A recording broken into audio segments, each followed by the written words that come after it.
what's good? This is Rich, and you're listening to Paychecks and Balances, where we talk navigating your finances and career so you can achieve the freedom you want.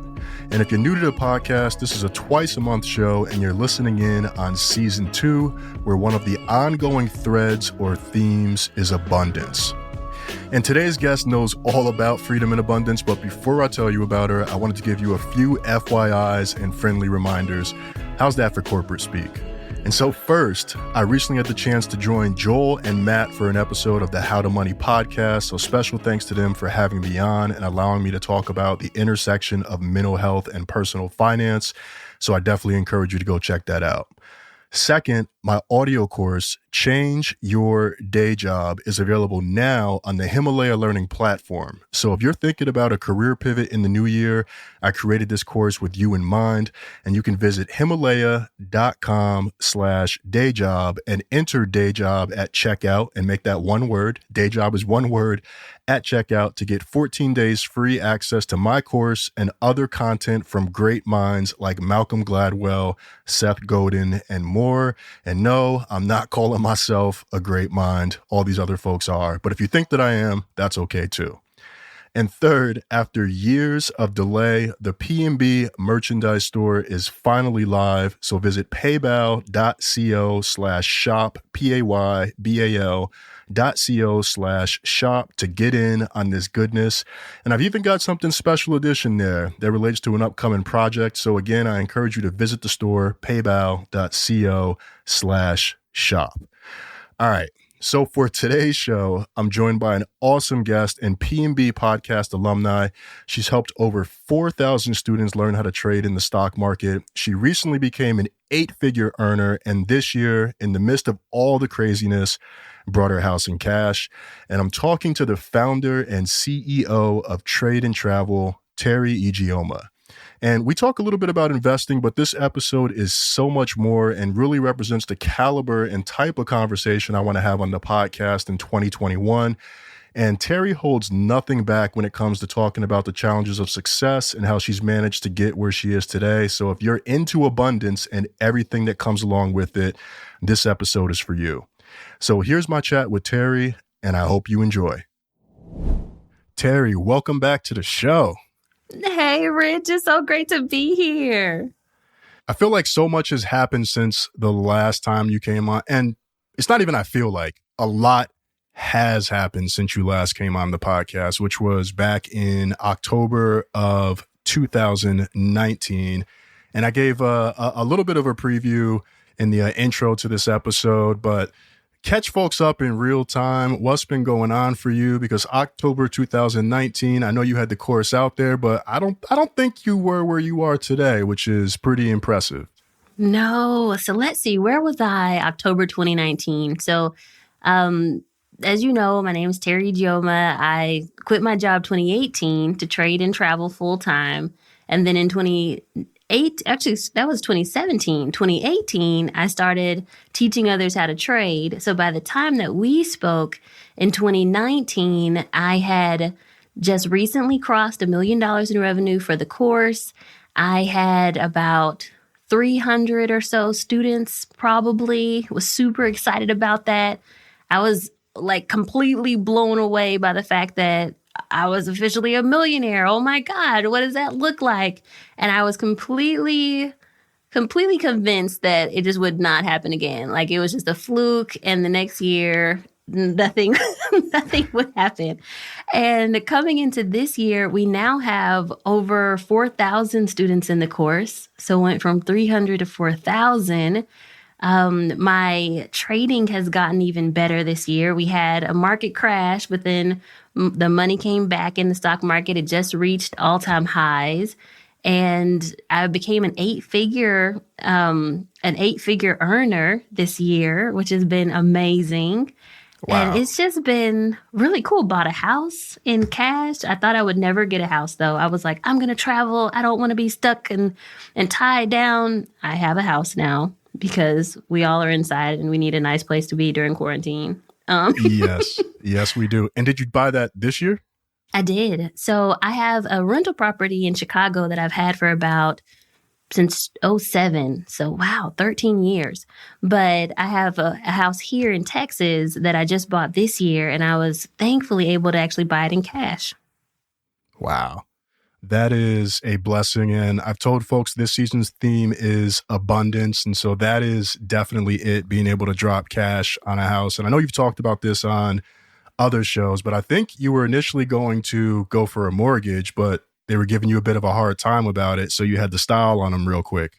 I was. So this year, the mortgage rates went down super low. So I was actually pretty excited about, let me get like $1 million home with a super low mortgage and just pay like $10,000 a month or less. Like that was my thought process. And I was like, I could afford that. But then I got to the bank and they did all these stipulations. I think one, they probably didn't believe that I make as much as I make. And even though I presented them with all the paperwork, and the bank had my bank statements, like they were my bank. So they see the money coming into the account, and they gave me all kinds of runaround. Then because I'm an entrepreneur, it's a little harder for us because we don't have regular W-2s to show. And then I haven't been doing this business very long. So they just gave me all kinds of red tape. And so I said, you know what? That's fine. I'm going to pull out all my money and just buy it in cash. And when I did that, then they also gave me a hard time. Like, wait, but we need 3 or 4 days to process this. Are you Do you want the money? Do you want this money? I almost missed my closing dealing with my bank. So as you can probably tell, next year they will not be my bank. Yeah, I was wondering about that. I was wondering if you immediately just took a few suitcases and went elsewhere. It's a little harder to do than that. I still have like a lot of my business affairs going to that bank. So now I have to like get new accounts and new business accounts. But yeah, it's interesting how, as people of color and even as minorities, and it might be women, and it may just be because for whatever reason, it didn't work for me. But it's really weird how we're still going through this kind of situation. And I know that it's happening to other people of color out there. They're having trouble getting mortgages. And when they do get mortgages, it's a higher percentage than other people. And so that's just disappointing and something I hope to change in the world. Same. And I just wonder, how can you literally have the receipts and they understand all the things? And we're not going to spend too much time here, but it really does blow my mind that you could literally, like, my money is going in, it's legal, I'm not part of any cartel, this is all legit, and y'all are still giving me a hard time. So it's just crazy for me to wrap my head around that. I mean, because I would almost in some ways probably feel a little bit insulted. Like, really? You're going to tell me that I can't use this money? Oh, there were definitely times where I went into the bank and then the teller would look at my account and then they would look at me. And then they would have to go talk to somebody else to see that this really was me. And then the person would be like, no, we know her. It's her. But hey. Yo, that sounds like a phone video going viral on the internet. I think that actually did happen, where somebody went into a bank and the teller actually went and called the police on them because they thought it wasn't their account. And that person ended up getting fired. Yeah, it was a whole crazy situation, and that was probably a couple of years back. So I'm glad that everything ultimately worked out. You're able to get the house in cash, which is incredibly awesome. And for people who aren't familiar, they're probably hearing this and they're like, whoa, wait, we're talking about, millions of dollars and 8 figures and buying a house in cash. I'm just trying to pay off these student loans. She's talking about she stopped working in 2018. This sounds like so many articles that I've seen on the internet where it's somebody who's under a certain age, has amazing success, but there was something behind the scenes they didn't share with people. They came from money, blah, blah, blah, blah, blah. So give people a little bit of the context of what was going on for you before you made that transition, so that folks have that background that this wasn't just like a situation where you inherited a ton of money and then started investing and then took off. So I definitely did not come from money. I came from single parent household. It was me and my mom and then my grandmother. So 3 generations in the house. And we made it work. My dad actually, and I know my dad's going to be like, well, how did I get into this podcast? Why did you? but like in high school, he listens to all my stuff. Like we communicate. He's in Nigeria and we communicate through Facebook, but he is the first person to like everything on Facebook. that I do. But when I was in high school, he actually got convicted of a felony. And because he's Nigerian, he was deported. So, Oh, like, I grew up with just me, my mom, and my grandmother, and my dad was in Nigeria for most of my childhood, or at least, the formative high yeah. school, college years. But I ended up going to MIT, which was really a good thing because I got a full ride there. And like, I knew about stocks and knew about investing, but I ended up going on this whole different route. But none of that is because I had any money or because I came from anything. It's literally, I just worked really hard and then was able to take advantage of the opportunities that came to me. But before I actually started trading and traveling, I was in education. I was assistant principal of elementary school, and my salary was about $60,000 a year. So to talk now about these, $1 million months, and you didn't even ask me that, but like now that's kind of like the goals and what I'm seeing. Like I never in my life would have imagined that this would be me, and especially not that it would happen this fast. I used to do real estate as a side hustle, and then I started doing investing as a side hustle. Mhm. But I thought maybe one day I would be able to sell enough homes to get to that $1 million level. But I had no idea that investing would turn into what it is for me today. It's crazy. And it's been 3 years? It took you 3 years? Yep. 3 years. I've been trading though for 10. So I've been trading since 2010 when the housing crashed, or when the first housing crash happened. I've been trading since then, but then quitting my job and, starting a big business and trading full time, that's been 3 years. And I love that distinction because it's never an overnight story. So I didn't actually know it was 10 years. I knew it was beyond 3 years, but I didn't know it was 10 years. That's bad on me. But hearing that still, like 3 years. So you quit your job. And then of course there was a lot of time before that where you were trading and there's a lot of things that you were learning over the course of probably those first 7 years. And so was there anything during that time or any moments where you felt like maybe stocks weren't the thing for you and where you thought about getting out of it? Or were you just like, this is fun. I'm staying in. This is going well. I just want to keep doing it. Oh, for sure. I lost so much money the first 6 years of trading. I still sometimes lose money. And I'm like, what in the world? I'm supposed to be the expert. How am I still? But investing is hard. And especially when you don't have the right information. So in that first 6 years, I was trying to figure it out by myself. And I thought, well, I'm smart. I'll create my own algorithm. But I was listening to all the old antics of the people that I saw on CNBC, or the buy and hold investor that said, well, you just, even if it's falling, just hold on to it. Eventually it'll come back up. But when you don't have a lot and your account is falling like crazy, you don't know what to do. So I would usually sell down there, lose a lot of money, and then feel depressed. I had so many learning curves in that first 6 years. It really took me taking some classes to understand that, oh, there's ways to protect yourself. Oh, you can make money on the way down. Like, I didn't even know that those things were possible until I started taking classes. And what made you get into investing in the first place?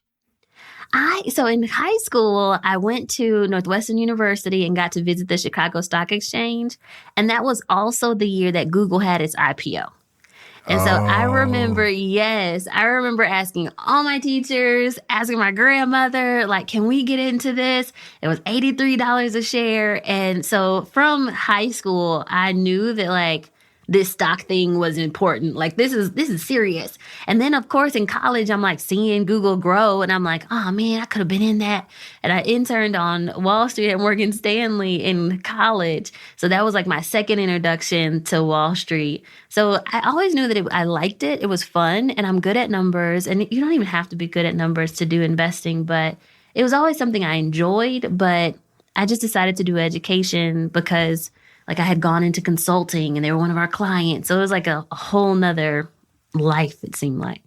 I love that. So it was essentially a series of sequential steps. You got that early exposure in high school that kept you with it, carried through college, and then into your working career, I guess, for the first few years. So you interned on Wall Street, but then you became a teacher. Yeah. Make it make sense. So I interned on Wall Street at Morgan Stanley, and I remember having a conversation with Carla Harris, and she probably does not even remember talking to me, but she's like a big shot on Wall Street. And she was like, and she told me, she's like, Teri, they like you, but they don't know if you really want to be here. So when you go into that interview, you got to convince them that you really want to be here. And do you know, I thought about that for we had about 2 more weeks left of the internship. And the truth was, I didn't really want to be there. I didn't want to be at a desk all day. I didn't want to be working 24 hours. It just felt like I was giving up my life. Even back then, I wanted my freedom. I didn't know what that looked like, but I just wanted something different. So I ended up taking a job in consulting, in management consulting at a place called Monitor Group. It's kind of similar to Bain and McKinsey. And that was cool because I thought, well, I'll be able to solve people's problems and fly all over the world. So still that travel bug in me, I just wanted to fly everywhere. So that's kind of how I didn't go into Wall Street. But then one of our clients at Monitor Group was Teach for America. So when I told them hey, I want to do something different, they said, oh, well, we have a lot of staff working at Teach for America. Why don't you go check them out? And that's how I got into the education world. Wow. And did you love teaching right away? Or was it one of those things where you got into it and you were like, did I make a mistake? I need to get back on Wall Street and put this suit back on. I've always been on the administrative side and not in the classroom. And I always said, I'm never going to teach. That seems too hard. And now look at me now. I'm teaching 4,000 people how to invest. But I've always been on the administrative side. I worked on the conferences that train the teachers how to teach at Teach for America. And then I went into a ministry and we were doing the strategic side of an after school program. And then at my elementary school, I was the assistant principal, but I worked on all the operations of the school. How do you keep it running? How do you feed the kids? How do you do carpool line? All those things. So I wasn't actually in the classroom. It wasn't until I started doing this. Well, no, I will say I was a youth pastor for a little while. I taught, so that was kind of teaching too. But it wasn't until I started teaching people how to invest that I realized I'm really gifted at this. Wow. I love this story. And I'm also thinking about taking the leap. So, you're leaving the teaching world, you're going out there for yourself, getting into the mix of things. What were you most worried or concerned about when you took that leap? When I took the leap to leave my job? Yes, and go full time into this teaching people how to invest world. Yep. Well, when I left my job, I had no idea that I would start teaching people how to invest. It was literally just, I want to travel, I want to have my freedom, and I want to trade for myself. And the things I was afraid of then was, oh man, I just left this secure job with insurance. Am I going to have to, what if I fail? That was the big question. Well, what if I fail? What if I lose all my money? What's going to happen then? And I realized when my friends told me, she's like, well, Teri, the worst thing that could happen is you just have to go live under a bridge. I was like, well, thank you for that. I'm like, that's the worst. It couldn't just be you got to go back and get another job. Right. She got to go under a bridge? I got to go under a bridge. And then she said, but then once you get under the bridge, your mom probably won't let you stay there. So you just got to go live with your mom again. So that was the worst. And so when I figured that out, well, at the end of the day, I might just have to go live back home with my mom. Then I felt a little more secure. Well, let me just do this then. I can do this. When I started teaching people, I think a little bit of imposter syndrome came in. Of, well, am I really a good enough investor to teach all these people? Or what if they fail and blame it on me? What's going to happen? Those kind of questions came up. But then I just have good friends. One of my friends said, but Teri, the truth is they need what you know. You have education and you have knowledge that other people just don't know. So it's better for you to try to tell them the knowledge than to keep it to yourself and let them fail. And I said, well, I guess that's right too. I don't want people to fail if I know how to do this. But investing to me came so second nature. I just felt like, well, everybody knows this, don't they? And they don't. A lot of people get stuck there where they have something that people are telling them that they're good at. And we probably all had the conversations where we tell someone, hey, notice things where people come to you for them, or notice things where people are consistently saying that you're an expert at this, or you give great advice about this topic, and turn that into something. So a lot of times people will get that reinforcement, but they still can't get going. They kind of just get really stuck in their head. So how can people begin to overcome that? And maybe how did you even overcome it where you know you're good at it? Because so even myself, I'll give myself as an example. There are things that I know that I'm good at, and I sat on them for years, honestly, because I was just so in my head about it, despite the fact I knew that I was dope. And I would see other stuff out there in the world and be like, my stuff would be doper than that if I actually did it. But these folks are out here actually doing it.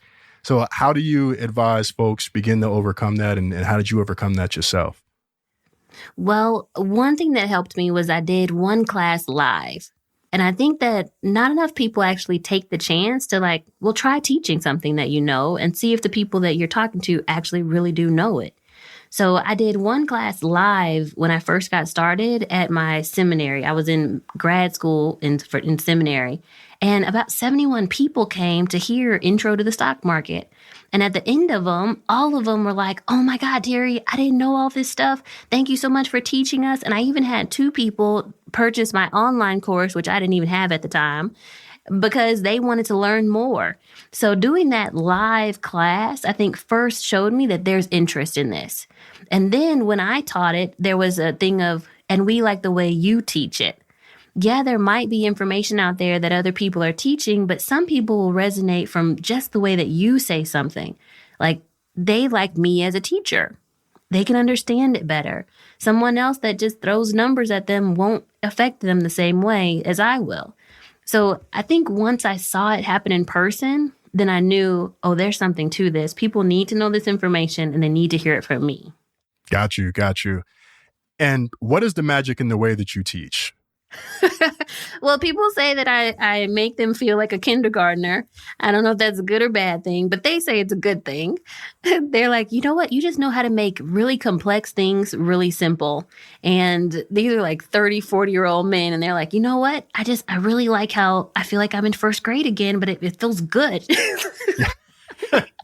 I wouldn't have thought kindergartner. If I heard that, I probably would have been a little insulted. Are you trying to say I make you feel dumb? Or I would have thought that I was insulting other people. Like, are you saying that I make you feel like you're a child? But no, it's the simplicity of the message and getting people to overcome some of that fear that they may have themselves and realize that this is something that they can actually do. And for you taught this class live and there was probably a light bulb or, you puff your chest out like, I can do this. So can you talk about that moment and then what was the next step? Because I think a lot of us, we get to that point where we go out on stage or we get to that point where we have that moment of confidence. And then even then, sometimes we still get caught by that fear and that imposter syndrome, even though we see the clear sign in front of us and we see that reinforcement. So you had that light bulb, you got that reinforcement and you were able to keep things going. So talk a little bit about what that looked like for you. I think the next step for me was I had heard a webinar that said, well, offer them a course. Tell them that you have a free course. And if somebody buys it, then you'll know to make the course. And so that's what I did. At the end of it, I just sat in front of everyone and I said, you know what? If you want to learn more, I have this online course where I'll teach you everything I know about investing. And I charged $1,000 for it. It actually was $2,000, but I said, I'll give it to you for 50% off. And I thought nobody was going to buy that course, but they actually did. So 2 people ended up buying the course. And then that's when I said, oh, shoot, okay, I guess I got to go make this course. And I started putting together like lessons. And then I would go teach the 2 people who bought the course from me. And then they would give me feedback. And then I'd go make the lesson even better. And then I'd put it into an online platform. Then I'd make the next lesson, go teach it to them until they were good at it. And then, okay, let me put this into the online course. So it was a very much a tick by tick type of thing. Like, let me try this part, then the next part, then the next part, instead of trying to be overwhelmed with the whole thing at one time. And before you started testing that course on a couple of folks, did you purchase anything yourself in terms of get yourself up to speed on that? I did. So in the year that I was planning to leave the school, I took classes too, because I wanted to make sure I was a good enough investor to actually quit my job. So I took courses for about a year to prepare me to be able to make $300 a day. That's how much I needed at the time. So yes, and the thing is, I paid $25,000 per class. So that's how invested I was into investing in myself. Like, if I'm going to do this, I want to get the best knowledge, and I put it on debit cards because I didn't have it as a educator, but I wanted to make sure I knew how to do this. Now, your course, of course, is not free and it's at a premium. And the classes that you took were also very much at a premium. And where I see a lot of people get tripped up, and not even just with investing, but with investing in self generally, is people try to do everything for the free. And I understand when you're first coming out, you want to try to save money. That's the more financially responsible thing to do. But what are your thoughts on the do it for free? Because some people build their whole businesses that way to start. And I get it. Even as a podcaster, I went for years where there were things where I skimped here and there. I spent hours working on stuff that I probably should have just paid. Not probably. I should have paid somebody to come in and do that particular task for me. So what are your thoughts on the free mentality, particularly when it comes to investing in self? So, there's this show on Amazon that's called Hot Mess Millionaire. And one of the things she said is that doing things for free is actually an act of self-hate. Because you are not loving yourself when you're doing all these things for free and giving for free. And one of the things I actually thought about today was this is going to sound like the weirdest analogy, but it makes sense. Stay with me. Let's go with it. My mom and I went and we bought these really cute frames for eyeglasses online, but they were real cheap, like $5, $3. And then she went to Walmart and she got the lenses, but her lenses are pretty strong because she has to have bifocal lenses. So she has these really expensive lenses in these cheap frames. And lo and behold, at Thanksgiving, we were doing something and the lens broke. No, not the lens, the frame. The frame broke. Then I gave her one of my little extra pairs, my $3 frame. She put the lenses into that frame. We're putting up Christmas decorations. The frame broke. And I'm realizing she had a really expensive lens in a really cheap frame. And I think that's what happens with courses as well. A lot of people, especially in investing, they're wanting to put a lot of money at work, expensive lenses, a lot of money at work, but they're putting it in these really cheap foundations because they don't want to spend the money on the course, which is the foundation. So that's like a expensive lens in a cheap frame when you're trying to put a lot of money to work with no education, or trying to pay real cheap educators to get information about how to invest. So it won't work. It's going to break on you and you won't be able to see. So that's how I feel about free stuff. Well, you made me think of something else because, and I'm not sure if you've experienced this. Actually, I'm going to say that you probably have experienced this, or one of your team members has experienced it on your behalf, because a lot of what you talk about is helping people, building community, but then they see that, it's a $2,000 or a $5,000 investment, and people question the accessibility of that. And how can you say that you're trying to help people when you're charging that much and making it where some folks can't even afford to get in on this? Yeah, I think people have to start thinking about what is the result of what I'm teaching you. So if I'm able to teach someone how to make even $200 a day, that equals $1,000 a week, an extra $48,000 a year, because, you don't trade every day, but it's $48,000 a year of income. So I'm teaching you how to make $48,000 a year for the rest of your life. Then it's worth it to pay me $2,000. It's worth it to pay $5,000. And the true question is, what is it worth to learn a skill set that will yield you $40,000 a year? What would you be willing to pay for that? And that's what people have to start thinking about the outcome and what they can get out of it later, instead of just thinking about the upfront cost. And for you were also thinking about traveling and creating this lifestyle for yourself where you could do what you wanted. Was there anything else that was in the back of your mind that you saw as making it worth it to make this investment? Oh, if I don't have to see another boss in my life, it's worth it. It would be worth $50,000, $60,000 to me to never have to see a boss again. Like that, my freedom and not having to answer to someone is important. My peace of mind is important. Like when I was working the 10 years that I worked in education, I literally had at least 1 to probably 10 days a month where I was crying and really upset about where I was and trying to prove myself and not feeling good enough. And Like to me, I call it corporate abuse. I felt like I was just getting abused every day at work. So just having the peace of mind to not have to worry about that, oh, that's worth everything in gold to me. I love that. And I still do have a day gig. And because some people from work listen, I have to say that I enjoy working with said people. Now, I say I have to say that, but I actually do enjoy the people that I work with. So I want to be clear about that. I do enjoy the people that I work with, but work also knows that I have passions and things that I want to do outside, like, even the conversation that we're having now and the impact of helping people improve their lives financially and professionally. That brings about a feeling that I don't get from doing /project/program management, even though I can do that and I can do it well and I can get accolades for that at work that translate into a bonus. That's not the same as that feeling where you're essentially uplifting people and you're living within your values. Yes, that's why now we say trade and travel is really about investing for what's important to you. Because for some people, they enjoy their job. So quitting their job is not important to them, but being able to have some extra income to pay off their student loan, that's important. Or being able to have some extra income to get their kid into private school, that's important. Or I want to pay off my car, or I want to start having like a side income to travel like me. Like those things, whatever is important to you, that's what I want to teach you how to actively invest for. I think that's the general theme, more than just leave your job and quit today. It's more like what's important to you and how do you afford that? Because that's living your best life.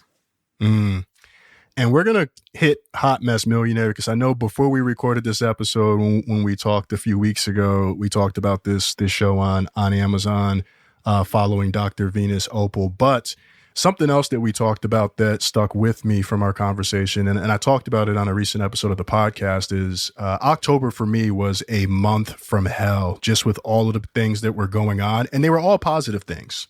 I mean, aside from me jacking up my back, but we're not going to talk about that. People don't want to hear me talk about that today. But I had so many positive things happening, and it was a blessing, but I wasn't prepared to receive said blessing and said abundance. And of course, there were other things that were going on. And long story short, it got to a point during the month of October where I almost cried because I tried to send something to my mom and it didn't get to her. It was a freaking quesadilla. I almost cried over a quesadilla not getting to her via DoorDash. Oh. But it wasn't about the quesadilla. It was about just like how stressed out I was by all of the things that were going on, even though they were positive things. So work was going well, and the things that I were doing, they were generating income. And so it felt good, but I didn't feel good. And there was something that you said that stuck with me, made me think about this, because you talked about having a moment where you kind of wanted to like run away and hide. And so can you talk a little bit about that side of things? Because we're talking about the success, and I mean, we are talking about the tribulations as well, but people hear these numbers and you're doing super well and super inspirational. But even with all of this and being financially secure and being able to never see a person in a suit telling you what to do again, there are still things that come up and that come with this level of success that have you feeling like a human and have you wanting to run away and potentially hide for a little bit. So can you talk about that side of things? Oh, yes. I actually remember one day really vividly where my mom called me on the phone and she wanted to talk about my Instagram strategy because she was so excited about it. But mind you, this was 9 p.m. at night. So I put the phone on the bed and I just collapse on the floor and I'm just like, I cannot do this. And she's just talking. I have her on speakerphone and in my head, I'm just screaming don't you see? I don't want to talk about this right now. Why are you talking to me about my Instagram strategy at 9 p.m. at night? Who is this? Why don't you just be my mom today?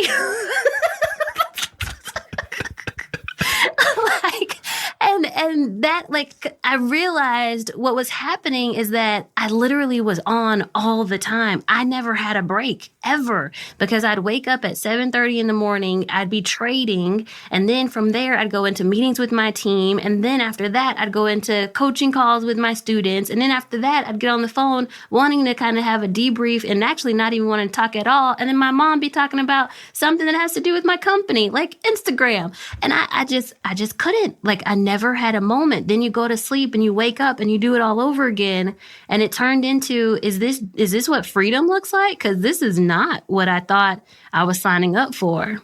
I love that you mentioned freedom and it not feeling like freedom, because again, to the outside world and anyone who's following the gram, and I've been following along, and I remember when we talked, I told you I had your name like written down and I've been meaning to reach out. I'm just like, man, and I did have a moment, even for as well as I've been doing, where I actually thought to myself, I didn't tell you this, and where I actually thought to myself, she probably doesn't have time to talk to me. She's probably got like so much stuff like going on, like she's out there like winning so much.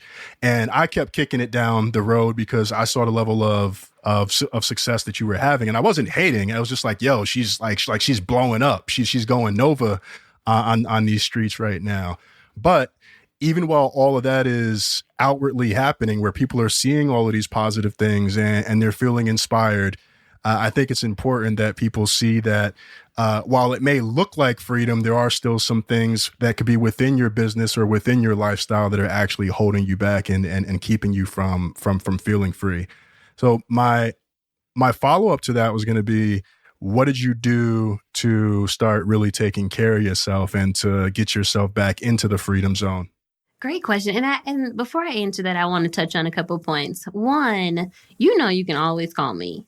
And I hope that my other friends know that too. Like, they are the fun part of my day. Like, I like talking to you. I like talking to my other friends, because like that brings some like sanity back to this world. Like, that's the fun part. Hanging out with people who you love, right? And then another thing you just hit on, there's a part in that Hot Mess Millionaire where she talks about how she had built a beautiful cage. And her home, she had this beautiful home, she had these beautiful cars, but it felt like she had built a beautiful cage. And I felt like at times when you build this huge business, when I quit my job, I didn't quit my job to build a business. I didn't quit my job to build a Fortune 500 company or to be the CEO. I quit so that I could just trade stocks and travel the world and do my own thing. So every time that I see myself now in this CEO seat, it feels a little bit like a cage, a little bit like, dang, when do I get back to the beach? When do I get to be me, right? And what I realized, and I'm actually really glad that I got to see the show, and we'll talk about it more, I'm sure, later, but I'm glad I got a chance to see the show because it gave me that freedom to say, even if you're doing super well, there's times where you may not feel happy. And happy is a feeling, it's fleeting, but at the same time, there's going to be times in this journey, no matter how much money you make, where you're not going to just wake up and be happy that day. It might be a season. This year I've worked the hardest I've ever worked this year, and it shows in my numbers. But at the same time, like, if I were to write down what makes me happy, I like to trade stocks and travel. And 2020 did not allow us to do traveling. I did a lot of trading, but I didn't get to travel, which is a big part of what makes me smile. So I think for all of us, we have to kind of just take a step to realize, like, this really did happen. And it's okay. Yeah. I think what is getting me through now is I'm starting to realize that a lot of the things that I wasn't happy about, I was fighting against imaginary competitors. Even you. Like, for even me. And like it's surprising that you would say even me, because in my head, I still think that I'm not, and this is going to sound really horrible, but in my head, I think I'm still not good enough. Like, I'm at the back of the pack. Like, all these people are going way ahead of me. And I don't know who these imaginary people are. But in my head, they're there and they're looking back like, you're supposed to be further along than this. And then I realized that, actually, no, Teri, you're okay. You're actually at the front of the pack. And to be honest, it doesn't matter where you are in the pack. How are you in your own life? Like, do you feel good about yourself? And then I had to realize what is my, like, I didn't have a you made it number in my head. So I kept reaching for this imaginary you made it. And it was like this unattainable space. Like, okay, you're at 1 million. Okay, good. Now we're going for 10 million. Okay, good. Now we're going for, like there was just never a stop that said, this is good. So now I've come to terms with, okay, I have a number in my head. This is good. And you can literally live the rest of your life and not do anything else in the world and you would be fine. And that has given me some peace. I know that sounds so crazy, but that's what gave me some peace.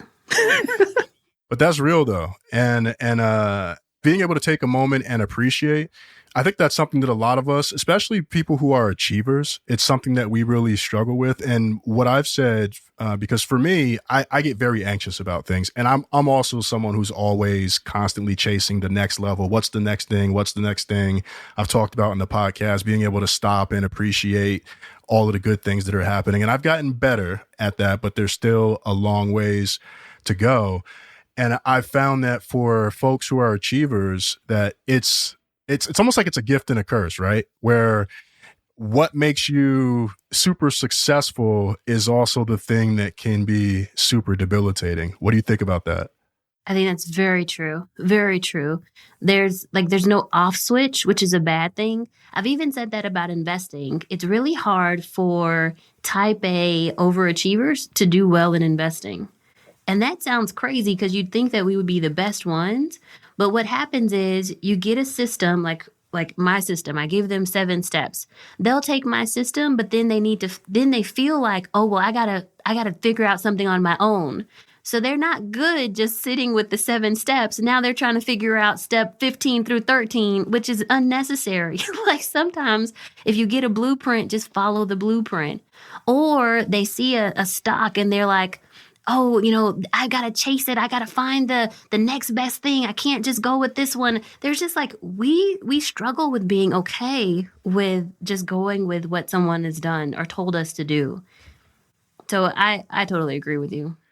And you just triggered another thought. And then I promise we're actually going to talk about this hot mess millionaire in more detail. But as you were talking, the word control came to mind and it had me reflecting on myself. And I'm not going to start shrinking you, but I did start shrinking myself as I was thinking about this. And I was thinking about one of the differences between my experience in corporate America and what I've experienced side hustling over the course of the years, and the difference in the frustration and why I'm able to do well at my day job and get to where I am today. And with the day job situation, you play the game in the office, basically. I know that if I do A and I do B, I'm going to get C outcome. Whereas, and it may not always look the same and it might not always happen right on schedule, but if I perform at this level, I'm going to get this performance rating. I'm going to get a bonus in this amount. If I prepare this much for an interview, then I'm probably going to do well and I'm going to get the job. Whereas with your own business, it's not automatic like that. And I've noticed that there's something about that lack of control that it is really difficult to handle as an entrepreneur or even as a side hustler, because I've had moments or days where I go to work and the day ends and I'm like, well, that day wasn't crazy. I did everything I was supposed to. I got good feedback, but then I start doing the entrepreneurial side hustle stuff. I'm looking at numbers and metrics and, oh, this episode is really going to hit them. And then it goes double lead. So, there are things like that. So I wonder what the experience has been like for you. And if that's something that's come to mind, like that control factor, does that factor into the way that you look at achievement? The control has come in a lot this year in terms of building a team. I've had to let go of control as I actually delegate different parts of the company to different people. And I still struggle. Like they bring me something to look at or approve, and I end up changing the whole thing instead of just going with what they sent me. And that's a little bit just because it's hard to let go of that control. But what I'm learning is I'm never going to increase. I'm never going to improve or get bigger if I don't let go, because I can't do this by myself. It's going to lead to me laying on the floor crying that my mom is talking to me about business stuff. If I don't give up control and actually let more people help me, we won't grow. And so that sentiment has now helped me to say, you know what? It doesn't have to be perfect. It doesn't have to be just the way that I would do it. As long as it's done, let's get it out there. And it's better for the people to have the information than not to have it at all. And I'm getting over that, but I won't say that I'm an expert at it. It's tough. And you basically just said, if you don't give up control, you won't grow. And you were talking about business, but I think that's a personal message too. True. Oh, yeah. Oh, yeah. Like, even the small stuff. Like, sometimes you get so upset because someone comes a couple minutes late. Well, do you have control over that? No. And then you think of like even bigger issues. Like now, a lot of my friends are talking about like having kids and how hard it is and IVF and all these things where you think that your body will act a certain way, but it doesn't. And until you're able to kind of like give up the control of that, like you're just going to be in your feelings for a long time until you realize, I just really don't have control of this.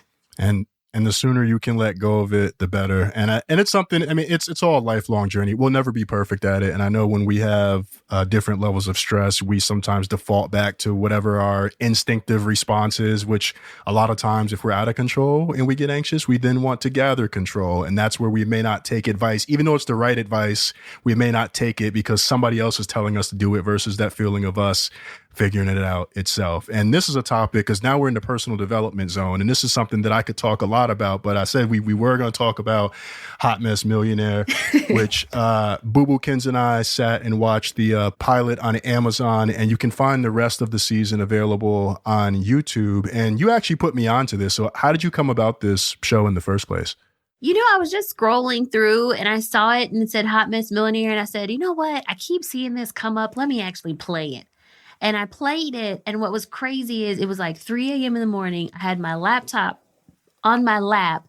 And then she starts talking about how overworking is an act of self-hate. And I was like, and I like immediately like stopped everything. I closed my laptop. I tried to pretend like I wasn't just working at 3 a.m.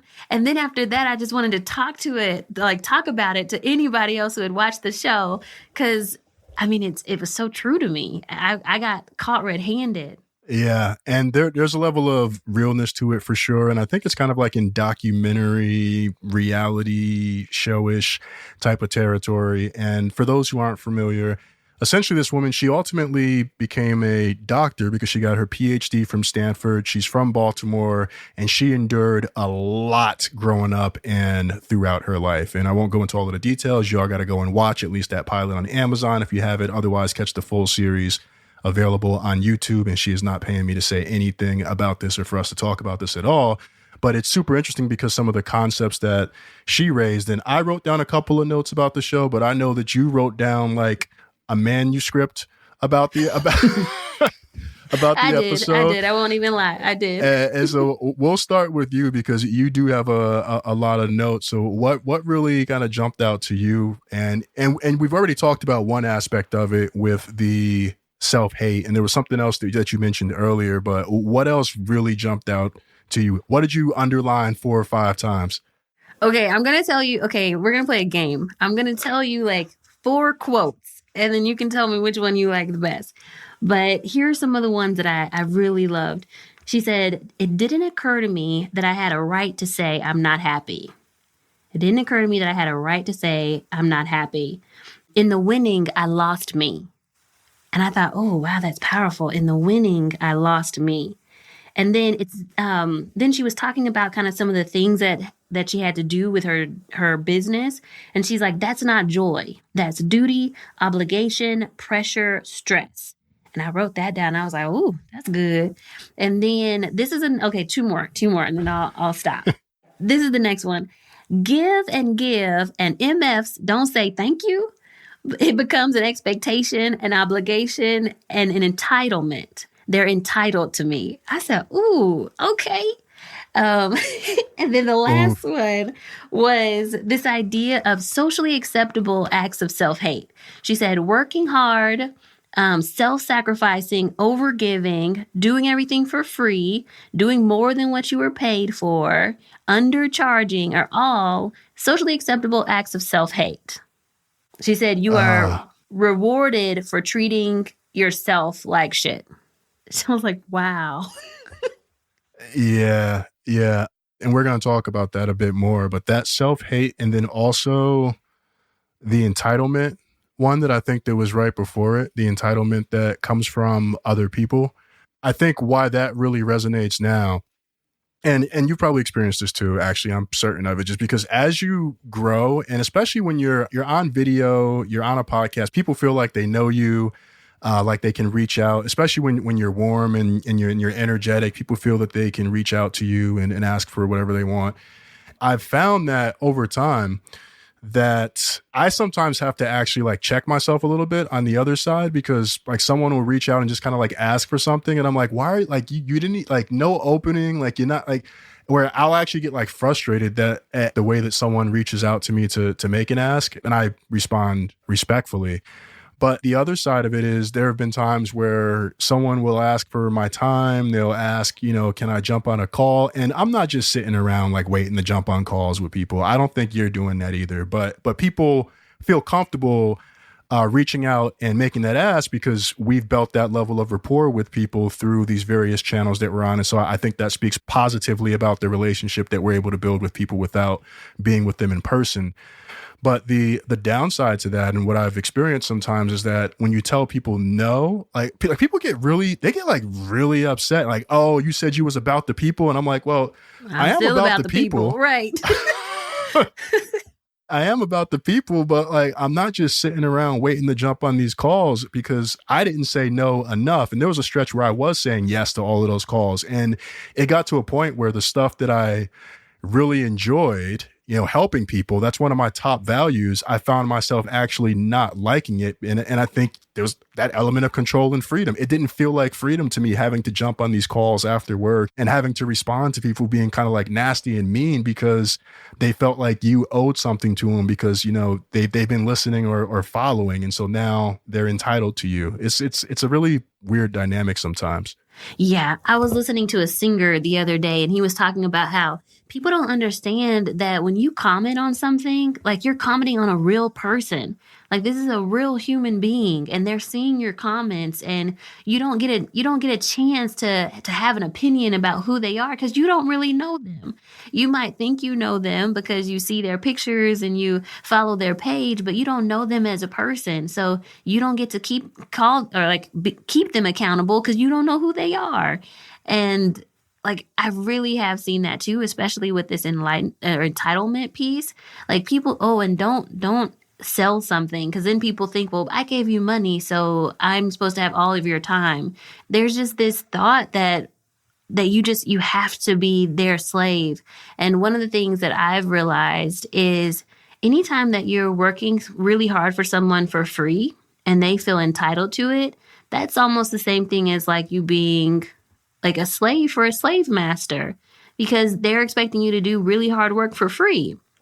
And that's not what we were freed, 100 years ago, 200 years ago. We've been free. Like, I'm not working for any slave masters. Like, no. So, no, I just, like, it really does happen a lot. And people do feel entitled to you, but, like, that can't be the narrative. Like, people have to realize that we're humans. I just said this I think I was saying it to my girl recently, but I'd had someone reach out and say something that wasn't very nice. And I stewed on it more than I probably should have. I mean, it happens, it's like you can see all the positive feedback and you see that one negative item. And then that's the thing that sticks.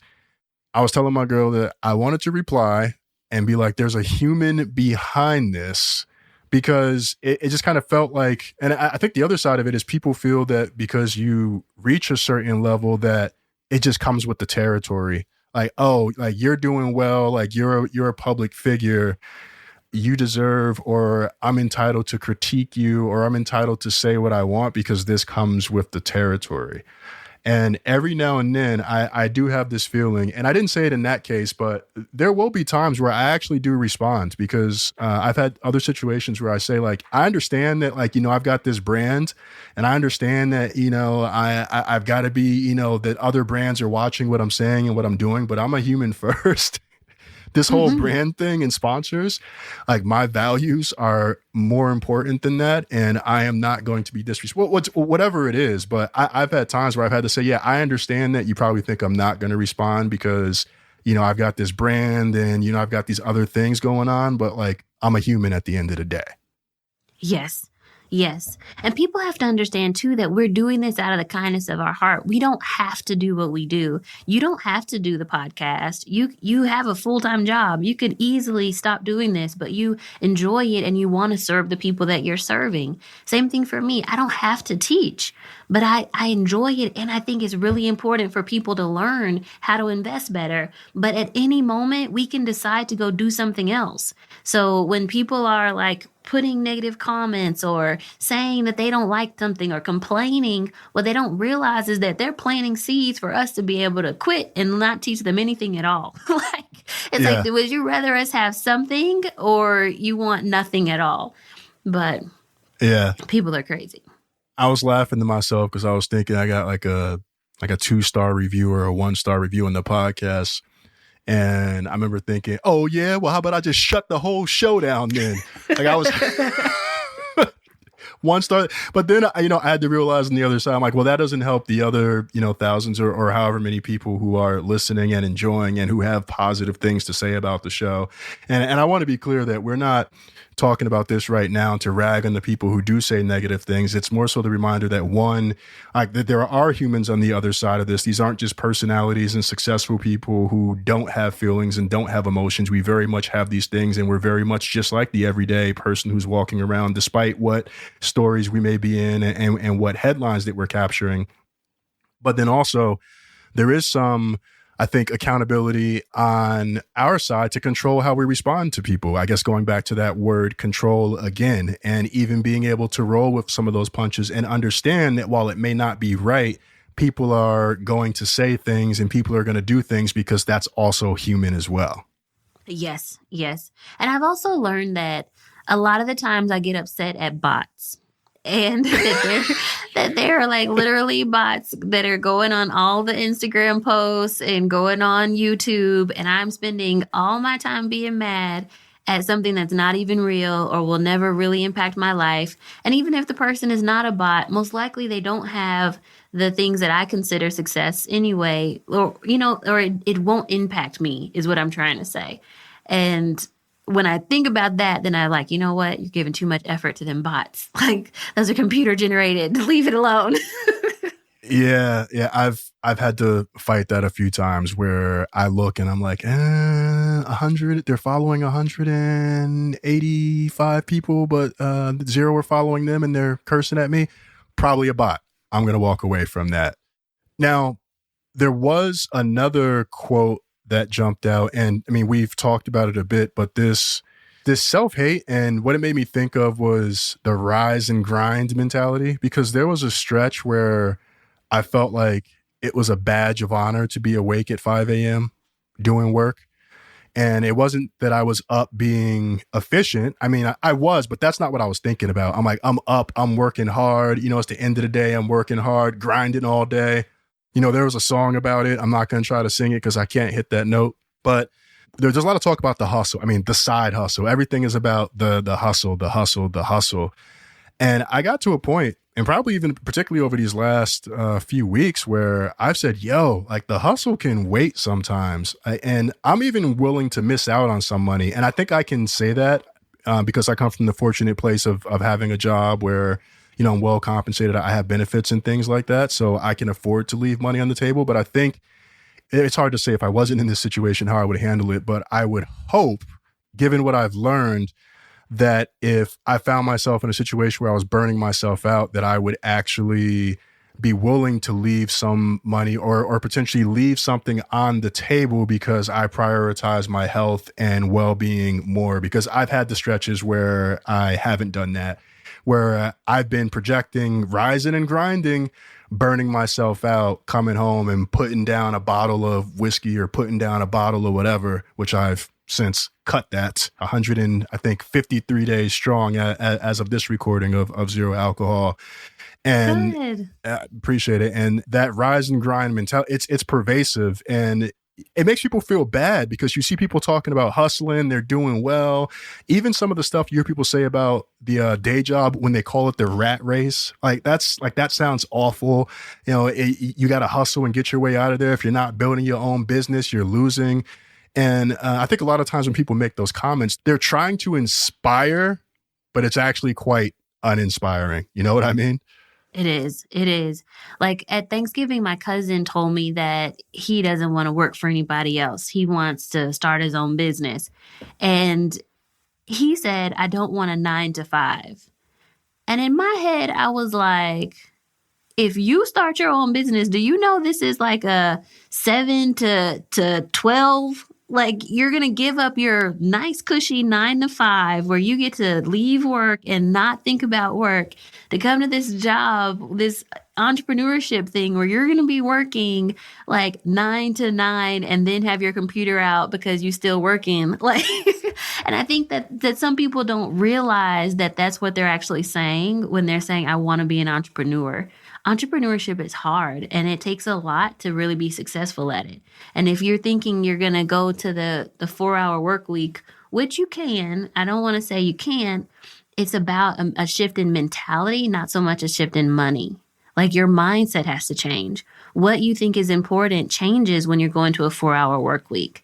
At 4-hour work week, you're thinking that my peace of mind, my happiness, my enjoyment of my life, those are the things that are more important than me scaling the next tax bracket or me scaling the next ladder. Like, yeah, there's, like they say, all money ain't good money.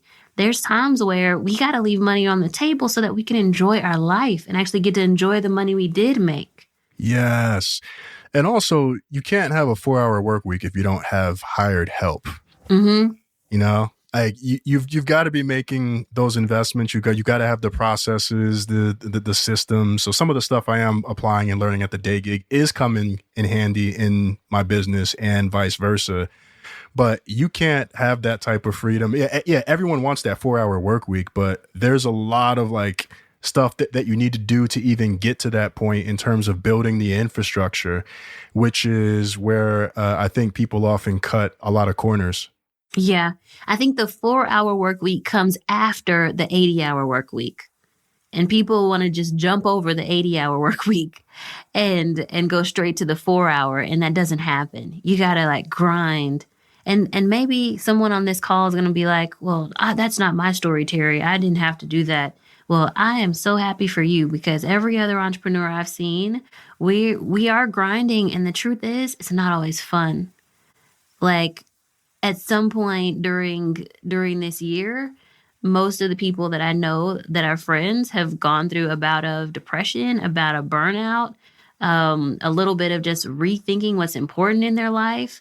And when they really did stop and really think about it, it wasn't that next coaching call or that next thing that they had to do for the business that was important. It was sleep. It was quality time with family. Like those things were important. That peace of mind to say, I can actually take this hour off and not feel bad about it. Yo, sleep, the bane of my existence. The bane of my existence. I've been trying to work on getting this good sleep for years now. Even my therapist was talking about it earlier. I mean, and we've been talking about it, like the impact that sleep has. And I think it's finally getting to the point where I legitimately can't neglect it anymore. And even how I'm feeling today, I'm not sure if you've ever had this happen, or if you've had a hangover before, you might know this feeling. But like the way that I feel today, it feels like the third day of a hangover because I slept poorly last night, but I didn't actually drink anything. It's just like this general like fatigue, like cloudy mindedness, getting through the day, but not. It's almost like when you go through the day and you get stuff done and you look back and you're like, that really wasn't my best. Like I just like got through. That's sort of what it feels like. And I think I'm getting to that point where this 3 or 4 hours a night I'm getting, I got to get it up to at least like 6 hours because now it feels, it's not even that I'm just shortchanging myself. It's also I'm shortchanging the people that I want to serve because there's things that I'm not getting done because I'm not getting the adequate rest, even though I am addressing a lot of the other self-care type of areas. But sleep just continues to be the bane of my existence. And I see you nodding on this. Oh, for sure. I'm the worst. And then lately I've been doing this thing where I think it goes back to that act of self-hate. I've been working so much that at 11 p.m. I decide, well, I deserve to watch TV now because I worked all day. And then I end up watching TV till like 3 a.m. And then I'm like, oh shoot, I got to get up at 7:30 to trade. And so I don't get any sleep. And then I'm trying to like lead a team and I'm half groggy and can't think correctly. And then get on a coaching call and can't speak right. So no, I totally agree with you. And even the act of drinking water, like my cousin, so on my staff, I have 3 family members on my staff. So it's really nice because they're like helping with the company, but then also they think about me. And so today I walked in my office because my house is like headquarters. Everybody works from here. So I walked The in Teri compound. I love that. Yes. But I walked in my office just now and I see like this huge thing of water on my desk. And my cousin's like, and he already left, but I know what he's telling me is like, you went all day and you didn't eat and you didn't drink any water. Like that's not healthy. So you've gotta start taking care of yourself. But we'll just work ourselves to death sometimes. Yeah, it's very easy to do. And especially when you're an achiever and you just got your head down and you focus. And we are rounding toward the end of the episode. But one thing I did want to talk about before we wrap up, and it's something I've heard you mention on another show, is kind of this building community and contributing back into the community. And I'm thinking about the range of entrepreneurs that you're working with who I'm in that batch, like full disclosure, if you go to paypal.co/trade and travel, folks can learn a lot more about both of your program options that are available right now and purchase. And full disclosure, like if people do purchase, I do get a commission. That's the way affiliate relationships work. But I think what's been really cool is I've seen you work with so many people of color in particular. And it's kind of like while you're winning, everyone else is kind of winning right along with you. So we're all lifting each other up in the process. And I mean, I've seen people just on Facebook, like randomly talking about the income that they've generated just from promoting your course, and people saying, I don't know where the link is, but people are still clicking it. And I've had some of that feeling myself. And I wanted to talk about what that means for you, because it's really cool to see. And I'm trying to think about other examples, because we talk a lot about investing back into the Black community, and you're actually doing it. I'm seeing the impact of you continuing to go on podcasts, be yourself, bring new students in, and then the folks who are referring people your way, they're winning. And then the students who are enrolling in the course and going through the course, they're winning as well. So you're creating a nice little legacy for yourself. So I just wanted to ask how you feel about that and how your thoughts have evolved as your business has grown.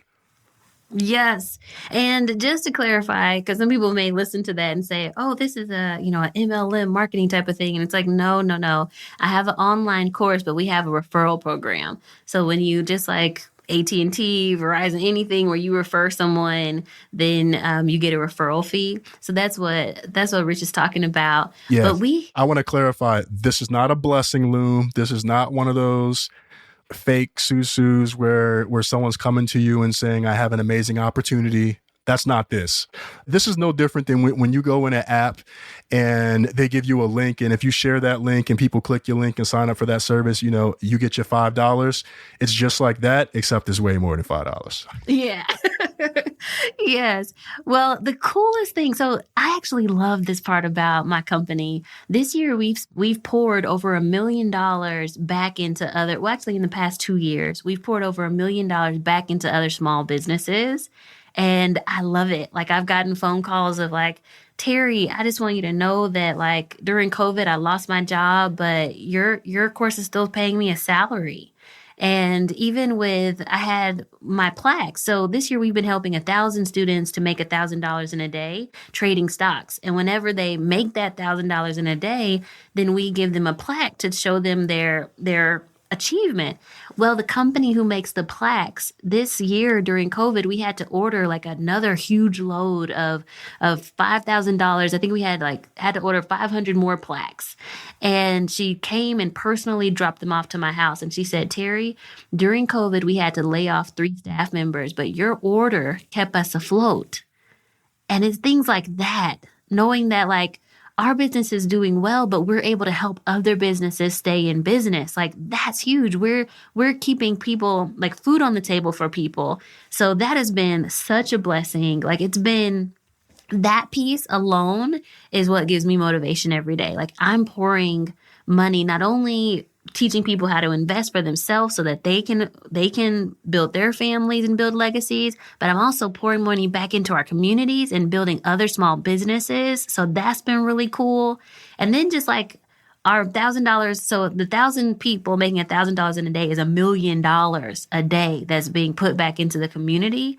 And like I know where that money is going. I'm seeing people like give it to others so that they can still be in their houses. So one of my students is going through chemo right now, but she's able to like go through chemo and be okay because she's learning to invest. So wow. There's just it's just a lot of really cool, life-changing stuff happening in the realm of trade and travel. It's been really cool.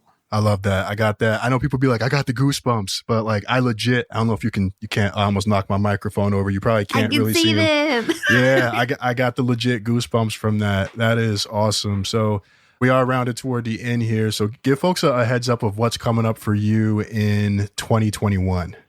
2021 is going to be amazing. Just absolutely amazing, because I think I'm coming into my own as a CEO. So we have trade and travel, and more people are going to continue to learn how to invest. Our VIPs now have a $10,000 in a day club. So they're all they're trading options now. So they're striving to trade options in order to make $10,000 in a day. And so our investing is going to go to a whole nother level. And then just me as a person, you'll probably see a lot more of just different sides of me. So like I'm working on the Bible's Money Secrets project and being able to share what the Bible says about money. And then I'm working on a couple conferences with other people. Like this is going to be a really cool year to just see what the Lord has in store for everyone. So it'll be really fun. I love that. And I haven't asked anyone this before. What is self-care going to look like in 2021? I hope we can travel somewhere. But even if we can't, I am going to get the most beautiful villa in Greece, and it's going to overlook the water. And I'm going to be there for a good at least a month. And I'm going to enjoy my life. That's what it's going to look like for me. How about for you? Self-care in 2021. One, the sleep.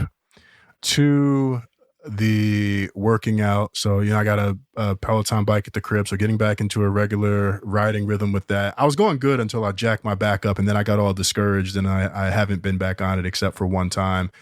And the other thing for me is just generally creating more space. I have not done a good job of creating space for myself, and I have not said no as much as I should have. And I'm not going to shoot myself to death or should on myself, as people say. I'm glad you asked me that. I think one thing that I'm noticing now, and this will be particularly poignant for people who've been following along for a while and kind of following my journey, which is also insane when there are people who've been following you for like a decade, or they've been following you for years, or you meet them in real life and you go to tell them something. They're like, oh yeah, I know. I remember when that thing happened, and they've just been following. I mention that because, up until now, there has been a lot of the comparison and getting to the next level, and oh man, I see this person shining, and oh man, she got $2 million in that portfolio, and I just got my day job. And now I'm starting to see some of those returns and some of those blessings come in. And I'm realizing that there's going to be a lot more of that. And I think because I wasn't used to the speed at which things were coming in, I was just like, yes, yes, yes, yes, yes. It was almost like a reverse version of the fixed mindset where I was like, oh, opportunities. I can't turn down these opportunities. I got to take them all. I got to catch them all like a Pokemon.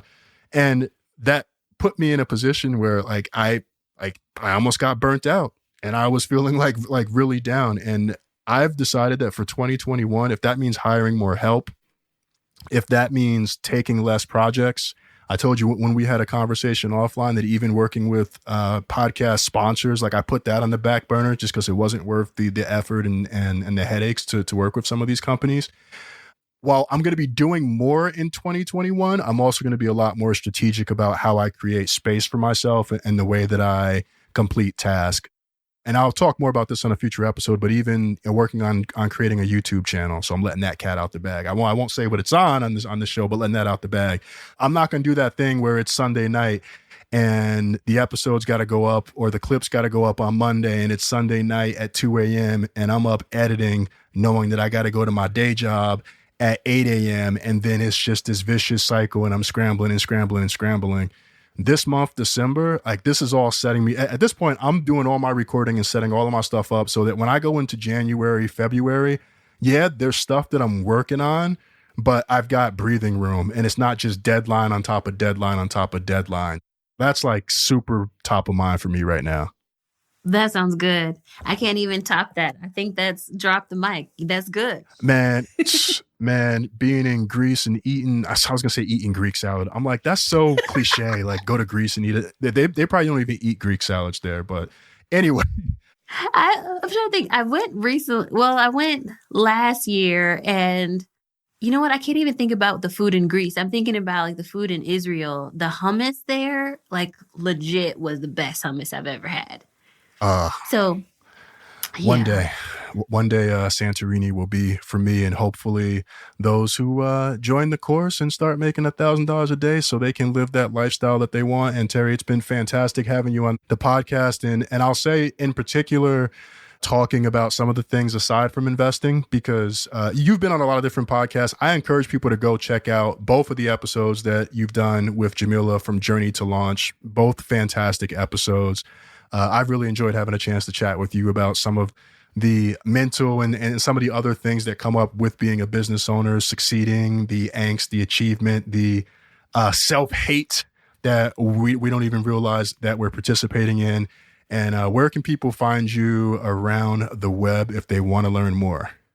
You can find me on all platforms at Trade and Travel. So YouTube, we have awesome Trade and Travel, Instagram, Trade and Travel, Facebook, Trade and Travel. And now on Instagram, I also have a Teri Ijeoma Instagram where you can just check me out and what I'm doing. I love it. And I don't think, am I following that? I don't know. Yeah, I think you might be following it. It used to be I'm an investor. It used to be I'm an investor. Oh, yeah. Okay, yep. Got it. Oh, and we do have a free webinar. If they go to itradeandtravel.com, there's a free webinar as well. Folks, go get on that. And if you're ready to get moving on the courses and look more into that specifically, again, paybal.co/trade and travel. Check that out. Teri, thank you so much. I really hope you enjoyed that conversation with Teri. She's doing a lot of dope things and will be doing even more in 2021. So I encourage you to check out Trade and Travel by visiting paybal.co/trade and travel. And if you did enjoy this episode, be sure to share with your network so they can get in on this goodness too. And if you haven't already, subscribe to the podcast so you know when the latest episode is out in these streets. And if you want to take it a step further, join the private and free email community by going to paybal.co/email. Again, paybal.co/email. You'll get the bi-weekly newsletter with actionable tips, interesting reads, and more. And last, visit paybal.co/shop to check out the merch and support Paychecks and Balances. I know I had a lot of plugs today, but that's what happens when I go to twice a month format. So thank you for bearing with me. Thank you for listening. One more episode to go for 2020, and I'll talk to you soon. Until then, be safe. I'm out. Peace.